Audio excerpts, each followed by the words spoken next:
Hello and welcome to this week's Montgomery Minute for Businesses. And yes, I have a new pair of glasses on, not prescription. They're the new Meta Ray-Ban glasses. So I basically am wearing a computer right now. Can do cool things like, hey, Meta, take a picture. And there we go. So let's get down to this week's Montgomery Minute. I'm going to talk about a sensitive subject this week, and that is internal embezzlement. Unfortunately, it happens, and unfortunately, if it's happened to any of you or if you've been around it, very frustrating. Okay, and what we find is that the root cause of the embezzlement or the ability is lack of segregation of duties. Okay, so you want to have there's three things that you want to have separated in your organization. Okay, that's recording, custody, and authorization. Okay. No two of those things should rest with the same individual in your organization. If they do, you're at tremendous risk for embezzlement. Okay. And I'm going to give you an example. Okay. Recording and authorization. Recording is the accounting feature, bookkeeping, accounting. Okay. Authorization is the check signing ability or the ability to sign obligations on behalf of the business. Okay. Those two things should never be combined. And unfortunately, we see them combined far too often. All right. We see the whoever has the accounting responsibility in the organization, bookkeeping. For some reason, people think that that person also needs to have check signing authority so they can pay bills or something like that.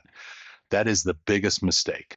Okay, who's ever doing your accounting and bookkeeping should not also have check signing authority. All right, that needs to rest with someone else. And where we really see this mistake happen the most is in nonprofit organizations. Nonprofit organizations will appoint someone as a treasurer. Okay.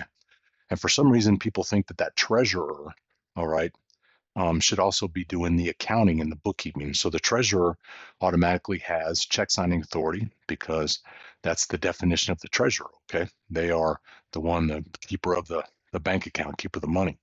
But that person should not also be responsible for the accounting and bookkeeping. All right. That leads to tremendous risk at that point because they have the ability to sign checks and then they have the ability to falsify in the books what that was for. All right. So that's one of the biggest problems we see.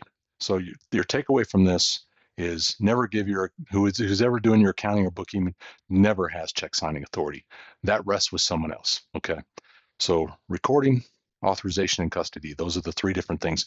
Custody is things like the custody of the valuable assets of the business, such as that can be the cash drawer at the end of the day. All right.